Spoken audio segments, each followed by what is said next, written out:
Hello, everybody. So, welcome to the fourth Wings of Fire podcast, hosted by yours truly. So, quick few things, or actually, really quick thing before we start.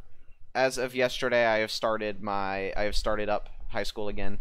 So that means that I might be busy on weekends. So, if I might have to cancel some occasionally because schoolwork. I have SATs to study for, and I have like tons of tests to do, and I have a lot of crazy classes this year. So if something happens and I have to call a stream off for that week, now you know why. No, I didn't drop out, but uh, we're gonna keep going just fine. It shouldn't affect you guys. Emphasis on shouldn't. But if something happens, you know why. Also, another thing is, and I'm going to post something else about this soon on DA. I'm looking for new people also to come on the podcast. Some people, I'm kind of running low on my list of people that actually signed up originally. So, yeah, no problem, Max.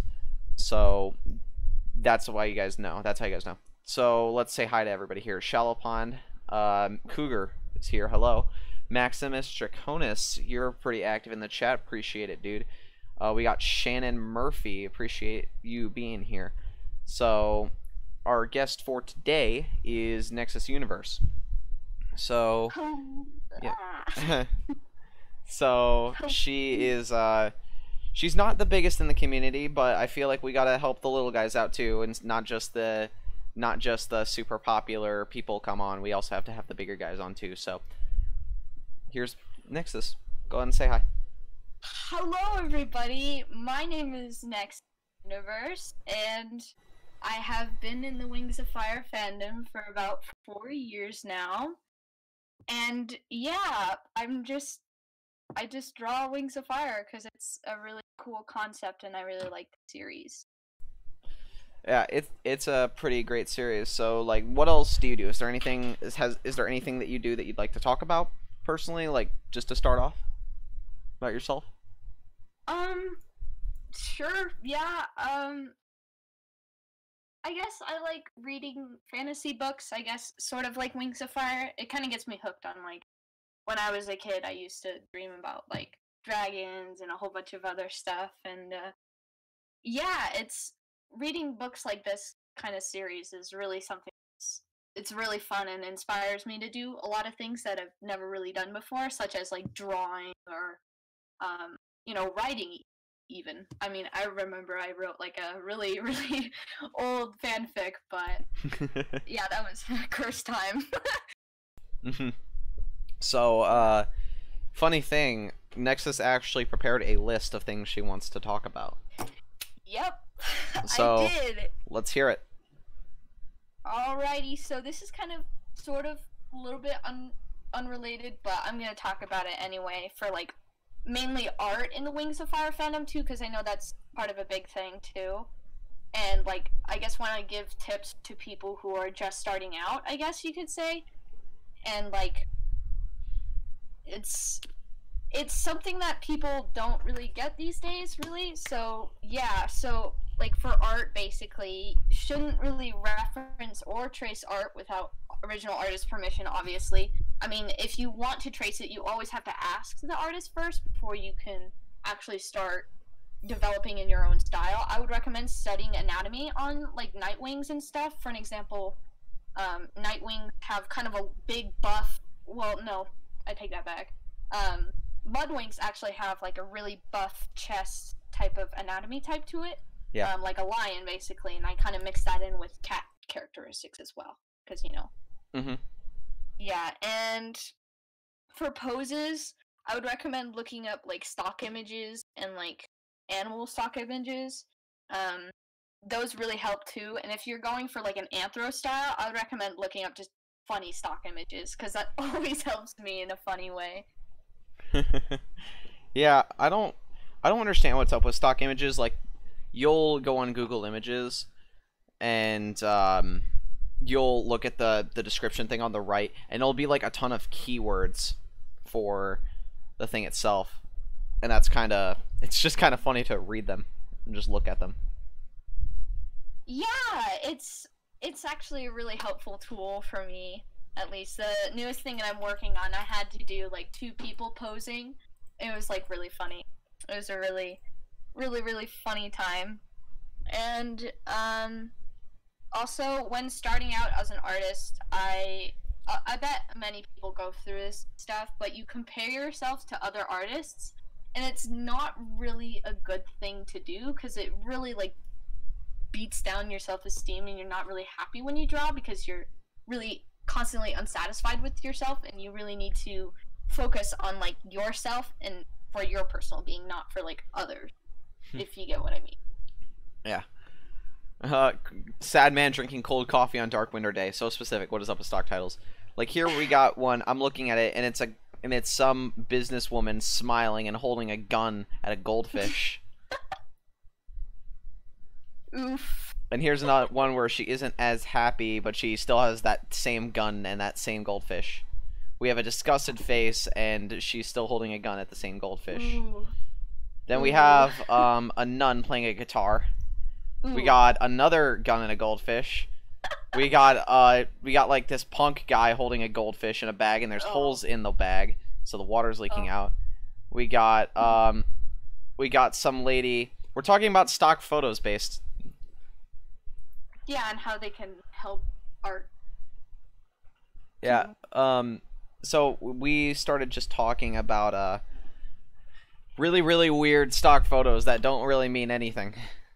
Nobody needs these, but we got some lady, and she's holding a trumpet towards her ear, like the opening towards her ear, and she's like plugging her ear, even though there's nothing on the other side that could be blowing air into it. We got a guy with like the title is Cyber Woman with a Corn. Oh, that's hilarious. We got a lady lighting a cigarette or smoking a cigarette, and she has a stick of dynamite in her hand. The fuse is being lit by the cigarette. That's funny. Yeah. And even with art too, you need to like keep a thing in the back of your head of don't overwork yourself. I don't know if you've heard of Jaden Animations, but one of her videos she talked about overworking yourself with art or just like any general situation. It's good to take lots of breaks during art, I guess you could say, and not really put it out for the people, put it out for yourself and self-being. Because, yeah, I find that just overworking yourself makes you fall into art block, and the art block is just, ooh. Yeah. Yeah, let me just say a few more of these, and then we'll move on to Wings of Fire stuff. So we got like this grandma, and she has like a baseball hat on backwards, and she has like sunglasses, and she's giving the finger to the camera. We got a little kid hugging and sniffing a cactus, like a potted cactus. We have a doctor putting a stethoscope up to a globe. We have a businessman with a full suit and tie sitting in a bathtub with a rubber duck on his head. Let's see what else we got here. We have a girl. we got a girl on her phone, and she's like a businesswoman. Her cat. Hi, cat. You finally made it to one. And then we got she has her foot on her knee and she's holding a pair of binoculars on her toes. And she's looking through them, all at the same time. Oh my. Okay, I need to stop looking at these before. It's okay. Okay, final one. It's this white guy, and he has a drawn-on blue mustache, kind of like one of those really thin, twirly mustaches. Oh. He's got a sombrero on. He's got like some Mexican dress thing on, and he's pointing a revolver at the screen. I think I've seen that one. Yeah. So I have a couple of questions to ask you, Hurry, about. Yeah, sure. So meeting TY, was it like? What was it like? Meeting what? Meeting the author of Wings of Fire. Tui? Yeah. Hold on, let me read chat really quick. It's good to value your personal time than forcing yourself to draw. Yeah. Yeah, Be for careful sure. what you say this time, hurry, or I will slap you. I'm sorry. We'll probably, we'll, yeah, we'll probably not be talking about he who shall not be named. Ooh, Voldemort. No, Whirlpool.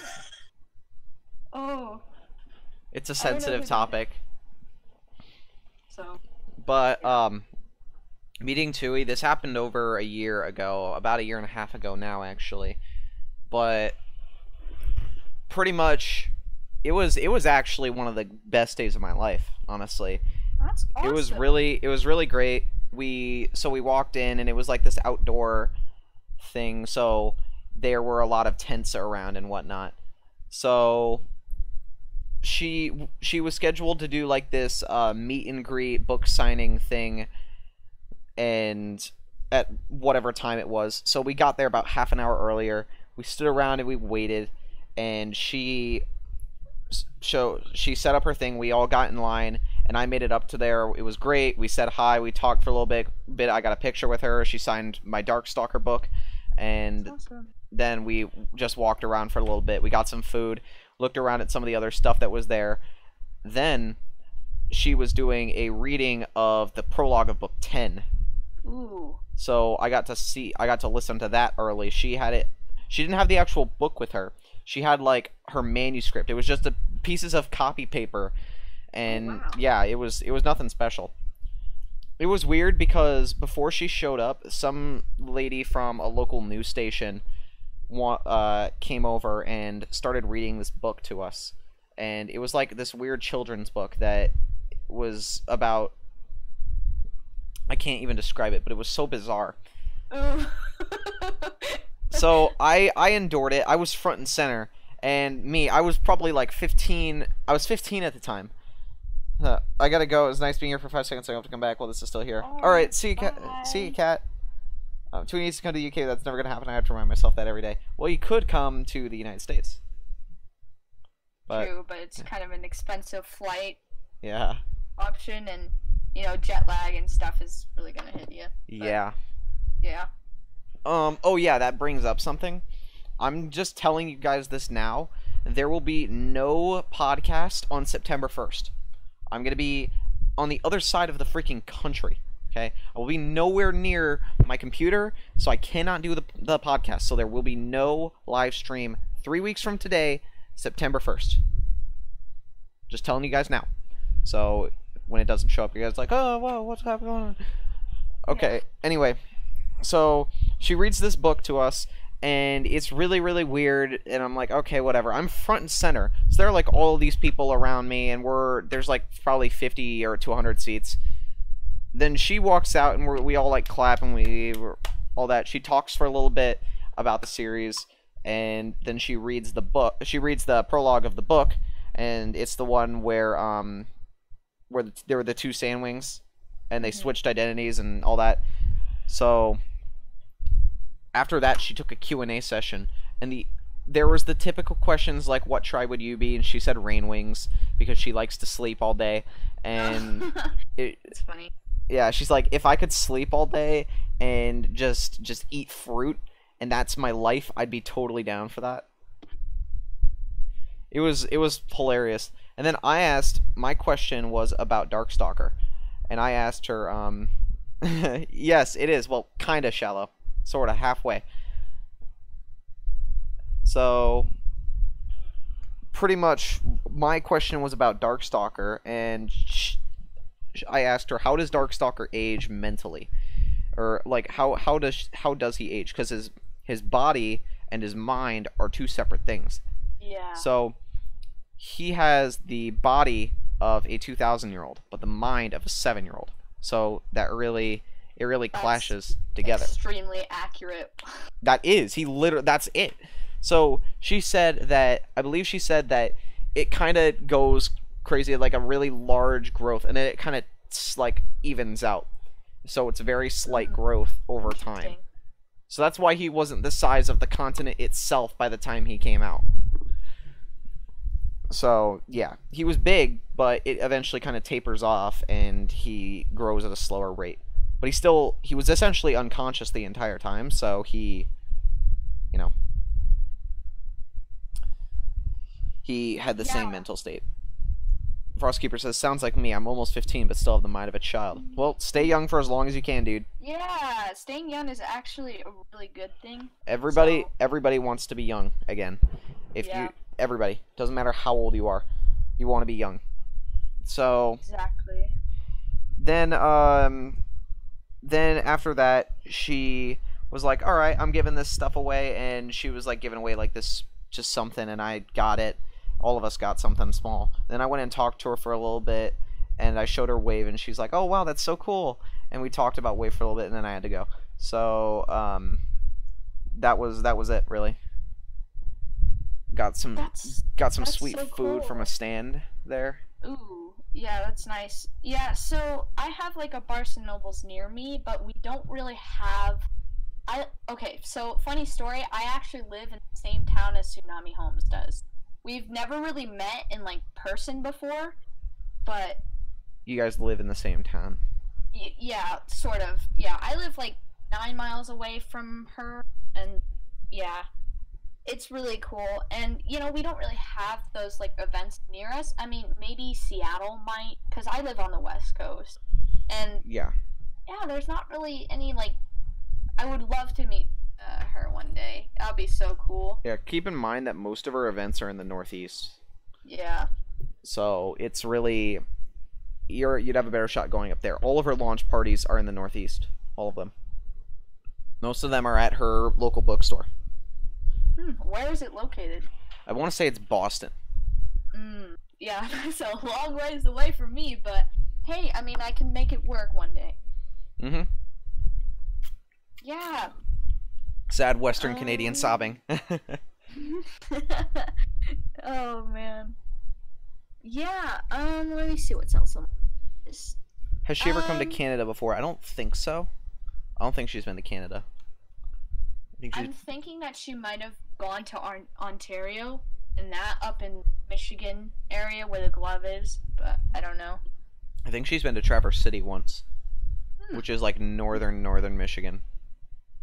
Interesting. Okay, so I've been to Traverse City once. It's pretty nice. What is your overall look on the fandom? This is about you, not me. But Oh.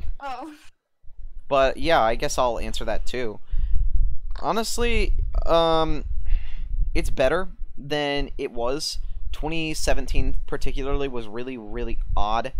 Lots of weird stuff was going on, tons of drama that just was really stupid, and it just didn't. It was all just a flustercuck of stupid stuff and stupid people making stupid decisions. But right now, it's a lot better. That's good. Yeah. I think with every fandom there is a kind of downgrade to it. I mean, like for an example, the Voltron fandom where it's like they're fighting over ships and stuff, and really we should just all unite. We have the same interests. It's yeah. And I'm gonna just answer my own question then. My overall look on the fandom, I mean, I'm not really involved in like the DeviantArt community or the Amino community. I'm mainly involved with like the Instagram community, I guess. Yeah. And there's not very many roleplay group chats though. I haven't roleplayed in a while, but the biggest roleplay group that I've been in was probably the Jade Mountain Academy one. I don't know if anybody remembers that one, but that was like a really fun one. They would have like events each month too, and like you would have to create your own character and have these special traits and these special guidelines too, and it's really cool, honestly. Just the concept of Jade Mountain Academy seems really interesting to me, because I remember in like Moon Rising, to be honest, is one of my favorite books too, because it kind of introduces everybody, but I mean, it gets good to an extent, to be honest.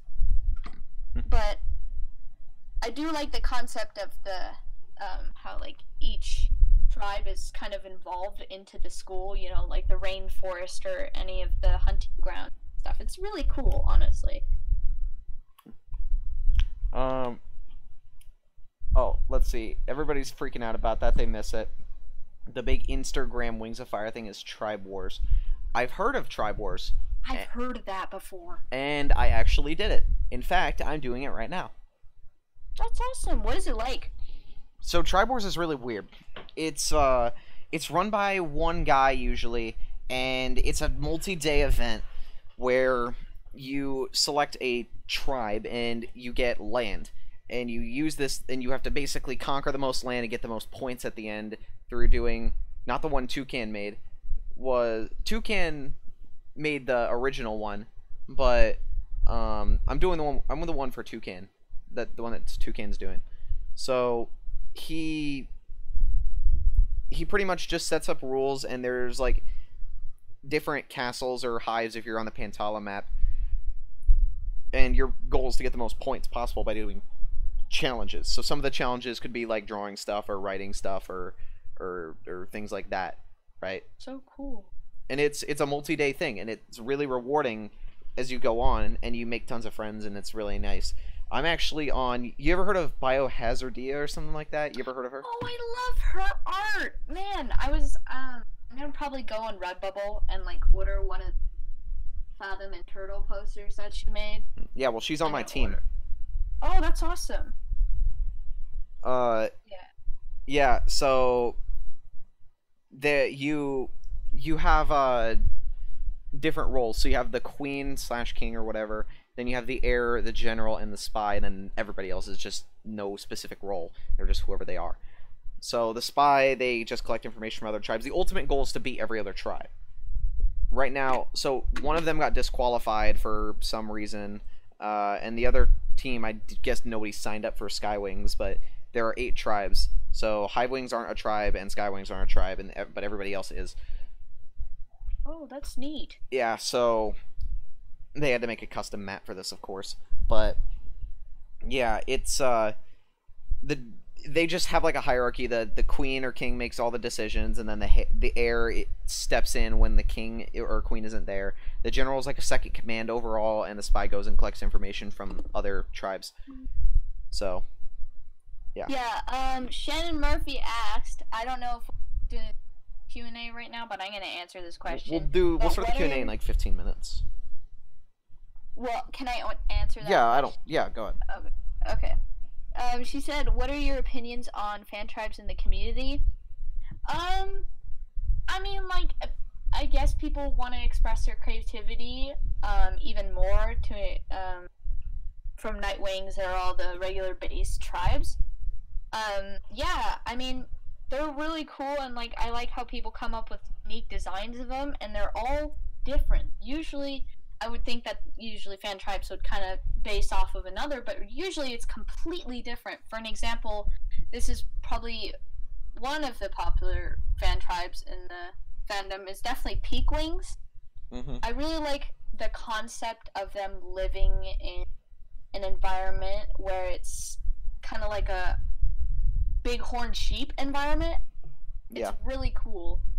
It's honestly really cool, and they look like llama dragons, but they're big llama dragons, you know. And the way they have like their whole like their royalty thing set up, I need to actually look at the Peakwings profile because it is such a cool fan tribe. And like Sword Wings are also a good one.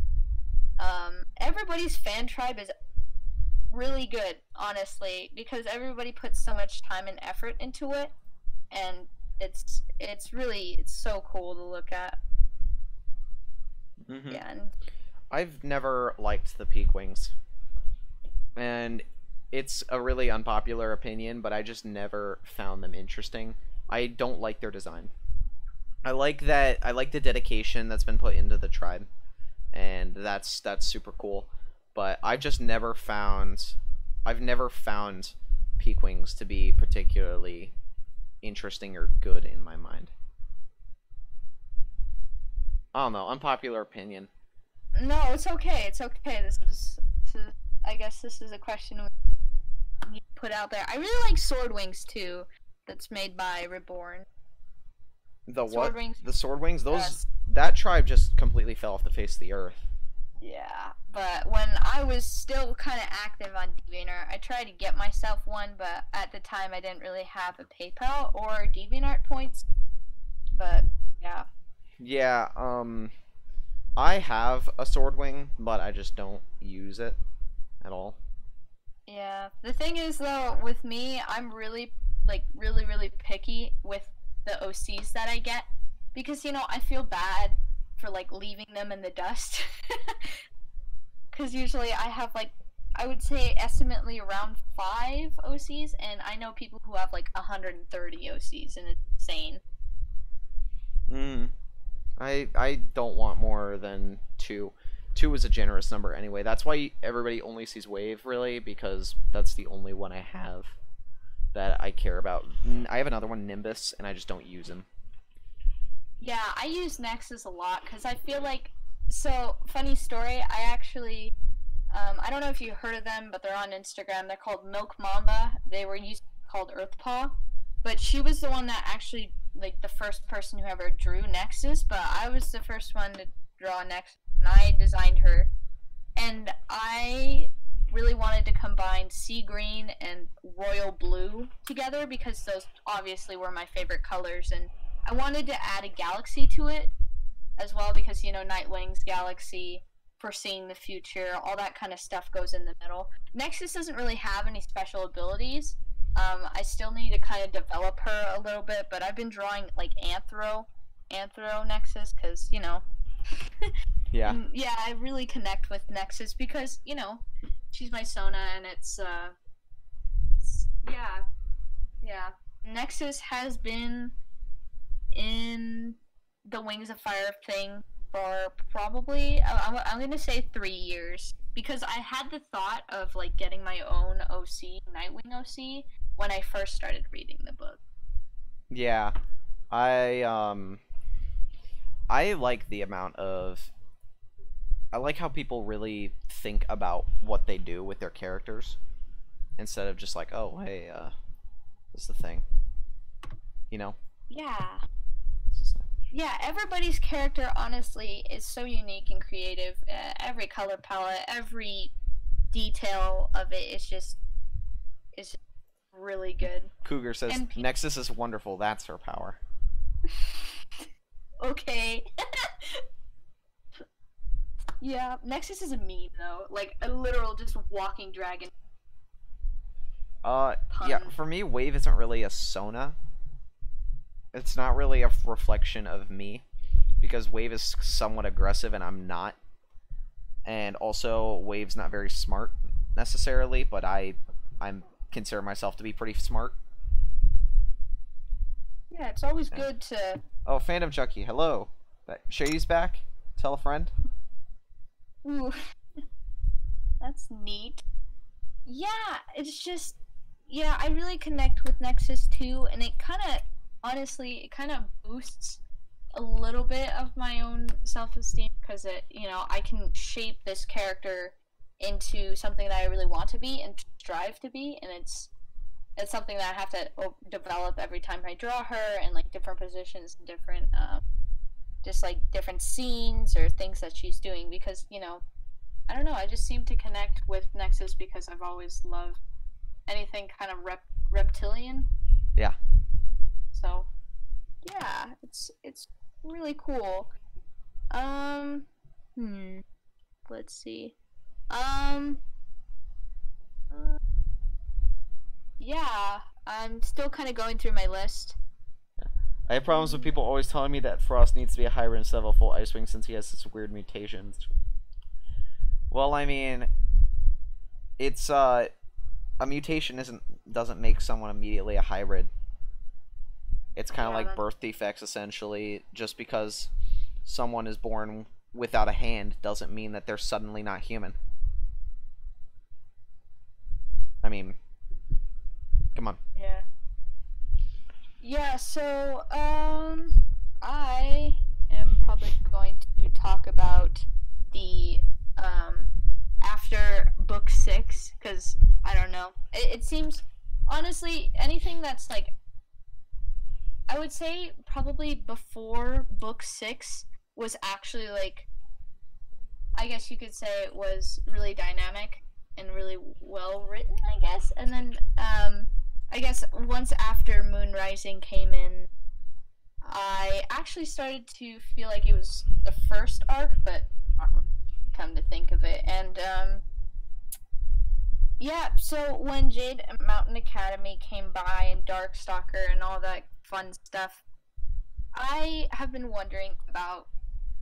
I don't know. I think this is a spoiler, not for the Lost Continent. This is Yeah, so I don't care if it's Yeah, so Peacemaker, aka old Darkstalker, basically.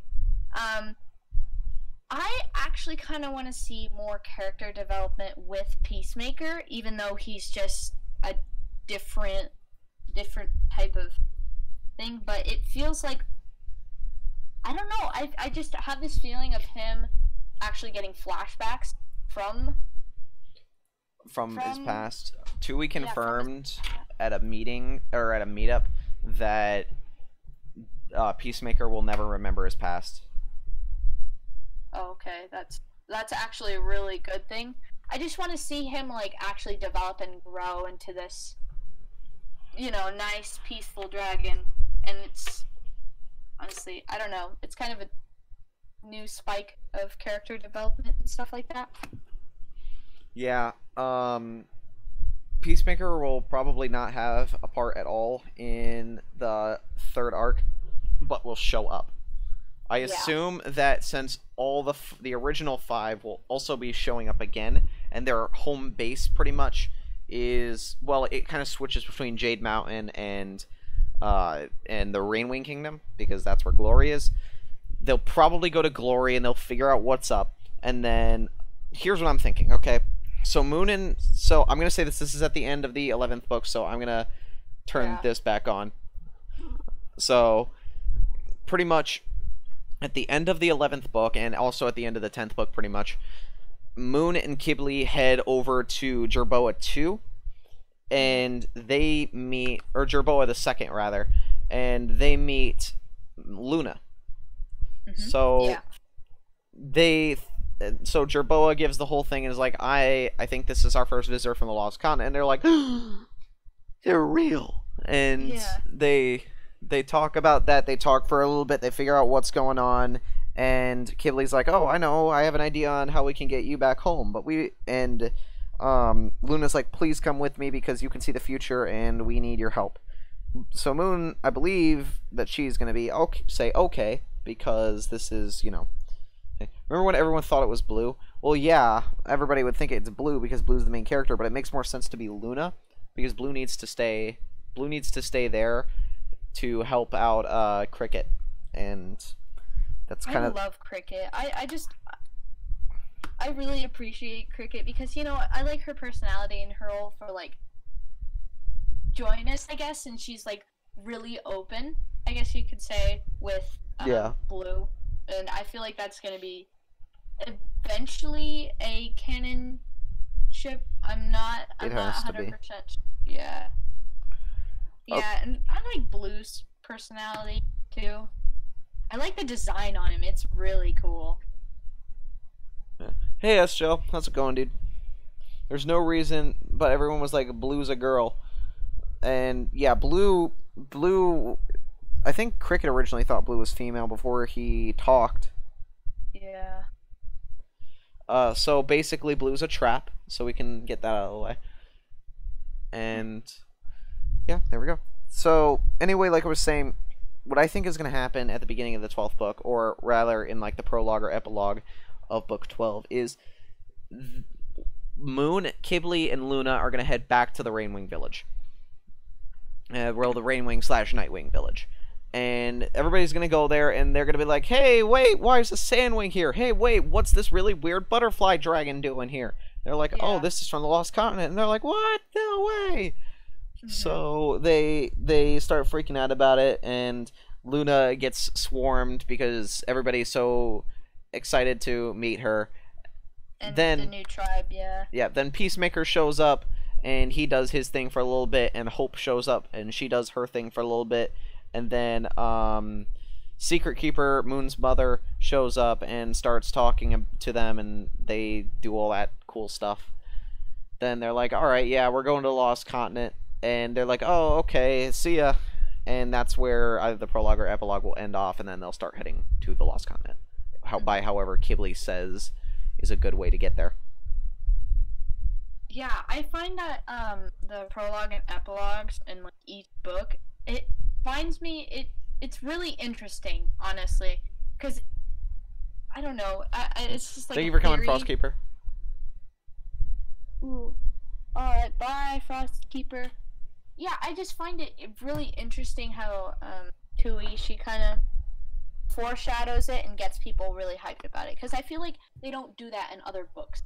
Like, I've read like Warriors once or twice, and you know, the author Aaron Hunter, they don't really, I guess, foreshadow it. I could be wrong though, but yeah. Cougar says, I like how we're probably only going to see Luna in epilogues for a bit since 12. Like, oh, here's a side plot, down for that. Yeah, I think a side plot would be pretty interesting.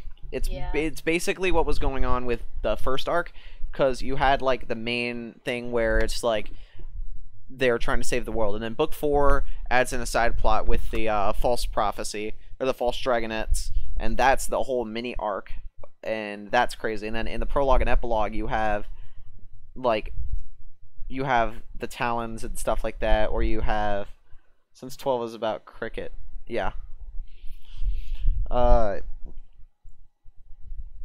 And then like it's also talking about like Blister and Marosier and all that stuff like that. So yeah, so I'm gonna change the subject a little bit. So I kind of want to talk about the graphic novel, and okay. I have the book right in front of me, and I've heard like a lot of people said like they don't really like the cover artist and the actual like comic artist, and honestly, I felt like they drew them really well, to be honest, because I don't know, I just really like the coloring style and everything like that, and plus how I envisioned of reading the Dragonette Prophecy was completely different, because usually when I read a book, I think in my mind like, oh, this is where they are, what it kind of looks like to familiar places I've been, come to think of it. And when I look through this, I don't know, it just seems so different too, but at the same time it totally makes sense too. The arena, yeah, that was something that was really interesting to me, because I sort of saw it as like a Roman Colosseum style thing, or maybe like a hippodrome race without the stuff in the middle, you know. I think it would look something like that, but it didn't end up looking like that at all, and that's really interesting to kind of see it how it actually is instead of what I thought. The Summer Palace is in the next book, and the Deep Palace. And we'll get to see Riptide. Yay! And Anemone. And Whirlpool. And Anemone's like, I don't know, she just seems a teeny bit annoying to me. Just a teeny bit. And everyone's favorite character in the entire series, well, not really, but one of everyone's favorite characters in the entire series, Auklet. I love Auklet. I love Auklet. Oh yeah. Honestly, probably, when I was when I first ever started reading Wings of Fire, I would say that my favorite character would have had to been Starflight, because I mean, like, he's like this soft boy, and he like reads books and stuff, and he's really cool too. And okay, the thing in book 4, when it was the Dark Secret, I didn't really understand the book. It's not one of my favorite books too, and I was kind of confused where the scene when Starflight became blind. I don't think that was in the Dark Secret. But it was at the very end. Oh, yeah. I don't know. I didn't see why Tui did that, I guess, but... Tui did that because, because every character has to go through a change. That's the major thing is that authors have to face is that main characters need to change in order to keep them interesting. It's called a dynamic character. They change over time, and they will gradually change their viewpoints or other things about themselves throughout either a book or a movie or a TV show or multiple books or multiple TV shows or multiple movies or whatever it may be. It's a very, very common thing.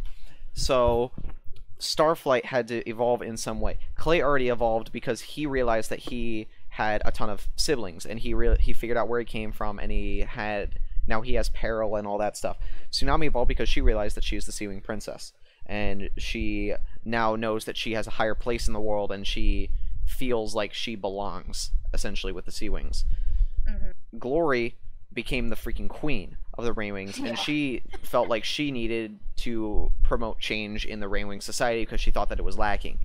Starflight, well, we'll get to Starflight. Sunny realizes that she is a hybrid. She finally knows why she looks different, and she realizes that she's a hybrid, and she meets her mother and all that stuff, and she gets a ton of friends, and she meets Kibbley. Starflight doesn't really have anything. But except for the fact that if he were to never go blind, he would have gotten nothing out of that book. Because it affects, knowing that the prophecy is fake, it affects everybody, not just Starflight. And it would affect Sunny most of all, because she cares most about the prophecy out of everybody there. So that would be for Sunny and not for Starflight. So if he never went blind, nothing would have happened. But the whole reason he goes blind is for a good cause. He goes blind because he's trying to get all the Nightwings out of the volcano before it erupts and kills everybody inside. That's why Marowseer died. So Clay carries him out, and he is looking at all this stuff, and the light is just too much for him, so he goes blind. And not to mention that there's also fire and brimstone coming down all around them, but it doesn't matter to Clay because he can resist fire and lava and stuff like that. Yeah, in the graphic novel, they actually did a really good job of, visually,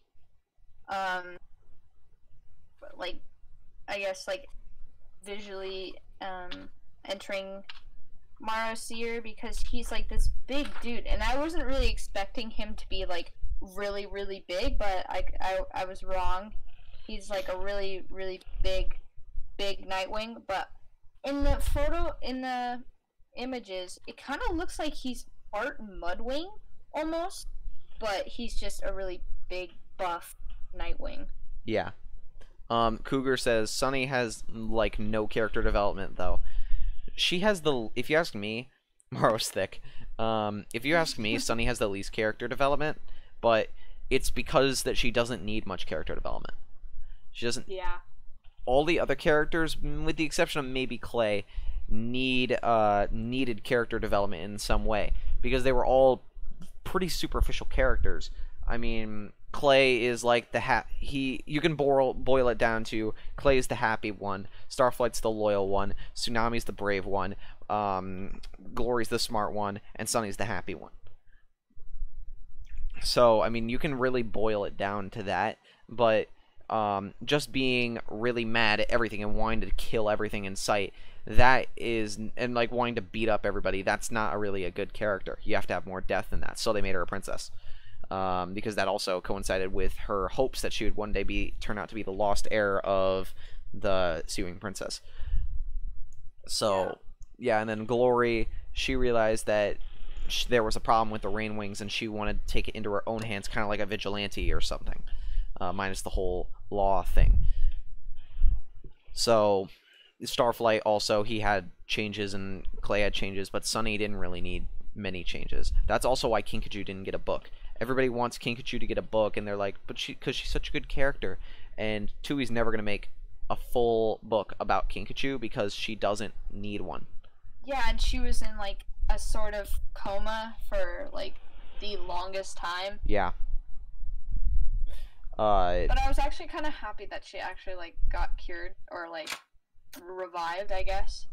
Yeah, she She just didn't. She just doesn't need character development. Her character in Tui's eyes is complete enough to the point where it's not necessary. Yeah, she has been affected in a way, but I guess now it's kind of resolved, so it's like, okay, let's just move on to the next character. And with that, I want to talk about the concept of Lost Continent tribes and, like, because something that's, like... We are actually kind of running out of time here. So, Okay. if you make this quick, then we could talk about it, but then we really have to move on. I'm gonna be really quick. Yeah, so, the thing I was, kind of, like, speculating about was definitely how TUI was, like, or TUI, I say TUI, oh well. But, like, the concept of having this kind of bee-type thing is, like, you know, the queen and the hive and the bees and stuff. But what are the other options that she could have picked? Besides, like, the leafwing, the kind of the bug-type feeling. Because I feel like, I don't know, I feel like, there could have been, like, another option she would have chose, like, I mean, like, maybe, like, a wolf tribe, but I feel like that's the same thing? I don't know. It's, and I'm, honestly, if they do make a graphic novel of the, Lost Continent, I'm actually really excited to see how that turns out, because, I don't know, my favorite out of the tribes, the newer tribes, has to be Silkwing, because the concept of having the silk and then getting their metamorphosis at a certain age too, and flame silk, that's a really cool concept, and Yeah. I really like that. I think it's really, really interesting. Mm-hmm. But yeah, the leafwings are really interesting because they have control over plant matter, but we haven't really seen that, so we don't know how good it actually is. It could be great, or it could be just complete garbage. We don't know. Yeah. But we'll see when we get to it. It'll probably be in the 12th or 13th book. I assume that it'd be in the 13th book. Then we'll get to Sundu's perspective. If not, it's going to be the 14th book. Yeah. I'm thinking that the order of people that are going to be in this story is going to be, it's going to be Blue for the first one, Cricket for the second one, Sundu for the third one, Swordtail for the fourth one, and Luna for the fifth one. That's what I'm thinking. Yeah. Because that's like the group. That seems to be the group of 5 this time around, but we'll have to see. Yeah. Okay. And honestly, yeah. I think, yeah. Yeah, go ahead. Yeah, just like the concept of Amnesis and like overpowered magical dragons, it gets like kind of confusing to an extent, because if there's like so many Amnesis around the world, it's like kind of, yeah, I don't know, the concept of it is kind of confusing. Yeah, Animi are just way too powerful, and they got completely removed from book 11 through 15. She's just holding off on them. They aren't going to be used. And if they do, they'll be used very little. You know, I'm thinking back on the whole Starflight going blind thing. Something similar happened to Turtle. He lost his animus powers. Oh yeah, that's right. Yeah, I feel so bad for him too, but at the same time, at least he didn't get killed off though. Yeah, I'd agree. Phantom Junkie says, I don't know why, but I'm confused about when the book 11 epilogue takes place. We don't know. Yeah. We don't know how long it takes to get across, because I'm sure that Clearsight got to Pantala faster than Luna got to Pyrea. But I'm still confused as to how Luna got to Pyrea in the first place. I know that her flame silk whisked her away in the wind, but how would it take her that far? It's just because Clearsight was like literally struggling to get over there. Well, it's because of the hurricane. Yeah, the hurricane. But there was no hurricane. There was no storm throughout the entire thing. Luna was getting helped by the storm, not hurt by it or hindered by it. Yeah. Turtle got them back. I don't think Turtle got them back, did he? If he did, then I don't think so. If he did, then he's just not using them. He thinks it's too powerful. Mhm. Yeah.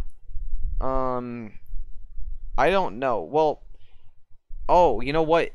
The book 11 epilogue takes place at the exact time that the book 10 epilogue takes place. So, let me actually grab the book and figure out when this is, because I'm interested myself. I have book 10 too.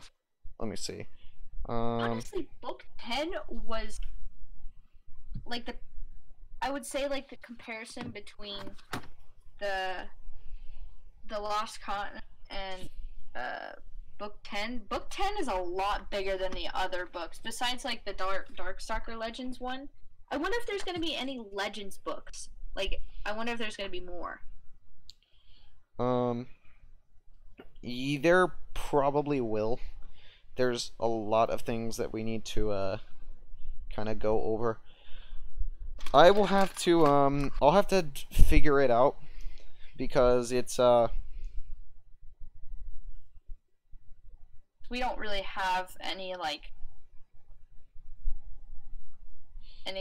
kind of, I would say like villains that are like big, I guess. I mean, like, I don't know.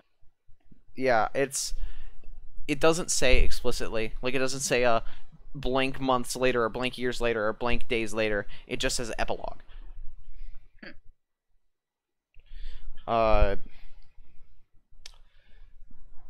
on. I wonder how many like years it took. Yeah. We're gonna do a really quick like 5-minute Q&A because I really want to wrap this up. So yeah, fire your questions at us. We'll try and answer them quickly. Let's do like a lightning round. Okay, we'll do a lightning round. We have to answer them very quickly. So yeah, lightning round. Let's go. Any questions that you have, we will be ending the stream in 5 minutes. That gives you until 5:03 p.m. Eastern Standard Time. How was the live stream, Nexus? Honestly, it's something that's I've never really done before, and I'm honestly kind of glad I did it because I don't really get to talk about the books like in-depthly nowadays, or like in a good way, or like to talk about like the whole concept of the book. So yeah. Yep, lightning round. Favorite thing to draw? Dragons. Specifically Wave. I love drawing him. He's fun to draw. How long is the waiting list to get on? It's not really a waiting list. I pick and choose. So some people I go and do research on the person, like minor research before figuring out who's on next. I don't know. I usually pick halfway into the week or so like that. But yeah, I'm gonna answer those 3 questions. Yeah. So I just pick and choose. Where's the backstory for Wave? Oh crap! I still need to send that to you. I'll send that to you as soon as I can, probably by the end of today. I just had a lot of stuff going on this week. I'm sorry. So yeah, my favorite thing to draw is definitely Nexus because I really like her design, too. Yeah. Favorite villain in the series who isn't Darkstalker? I kind of really like Chameleon because you don't know when or where he'll show up.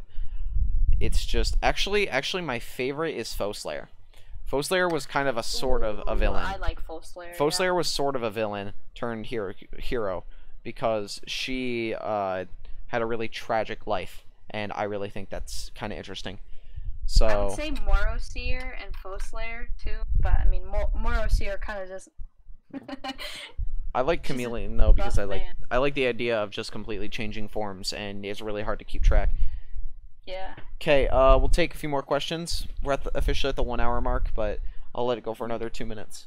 So, yep, a few more questions. Kind of laggy on my side. Yeah. Hey, Kat, we're finishing in 2 minutes. We're doing a lightning round. If you have any questions, fire them at us. Headcanon that Chameleon has hybrid forms. Probably, but probably not. We'll see. What if he puts two forms on at the same time? What would happen? An amalgamation or hybrid? Be like some kind of beautiful hybrid between two amazing tribes, or would it just be a glob? A lob. Favorite Siberian Husky. Okay. Ooh, I want to do a Shiba Inu. Do you take back what you said about my bab? No, never. I love you. Probably the universe will implode. Yeah, I think so. Let's see, what else? Come on, we gotta get him fast. Go. By the way, Wave is better than Arrow, fight me. Oof. Yeah, okay, we need a few more questions. We'll take like probably 2 more questions. 2 more. Ah. Come on, people. Yeah. Come on. Don't Are you blah blah blah blah blah? Is that like that amalgamation thing that just looks like it's a bane to society and everything on the planet? Which character? If so, no. Oh, Which character would you change? It depends on what we're talking about. Were you talking about like overall character or just the idea themselves? Honestly, I would change Anemone so she does not fall in love with Tamarin. Terrible ship. Will you start using Photoshop? Probably. I'll figure it out. which character would I change? I would definitely change kind of Darkstalker because I felt like it kind of dragged on a little bit. I don't know. Yeah. Uh, You don't mind if I draw off characters T-posing if you want to, but that wouldn't work because they yes, are please, they're please do quadrupeds so. and not bipeds. Thank you so much, Cougar. The enemy determined as the Antichrist. Yes, absolutely. Oh, Okay, yeah, one more that's- question. Oof. Sorry that we're rapid firing these, but Nexus, do it. Oh, I T-post. There we go. one T-pose. question. More question. What if Anther were off T-posing? I mean, if you want to do that, yeah. So unnecessarily and obviously for fan service, absolutely. I completely agree with you. That's why I would change it. Okay, so one more question. One more. That's it. One more question. One more. One more. One more. One more, guys. We got 15 seconds. Oof. Oh, 10 seconds. 10 seconds, guys. 10 or 5, 4, 3. Are Are you excited for book 12? 12? Yes. Yes, I'm absolutely excited for book 12. I love cricket. Okay, time. Boom. Did it. Whew. So, 1 hour and 3 minutes. Awesome. I love that writing round. That was really fun. Okay, so that's going to be the end of the stream for this week. Again, I will not be school start again for me, so if I have to call off a stream for some week because of school, now you know why. And also because I will be out of state, in fact, I will not be available on Saturday, September 1st. Okay, So I want to say something before you end it. yeah, go ahead. So I would like to say thank you guys for watching, and like it really means a lot to me because I've never really done the podcast before, and it's something that's I'm definitely gonna remember. And plus, when going back and listening to this, you know, I really enjoy the fandom in general and just being involved. So yeah, thank you guys so much. It really means a lot to me and Curry, obviously, and it's just yeah, thank you guys. So you had fun? You had a good time? Yes, I had a great time. It was so fun. All right, glad you did. So, yep, I'll see you guys next week, and I'll talk to you guys later. Bye.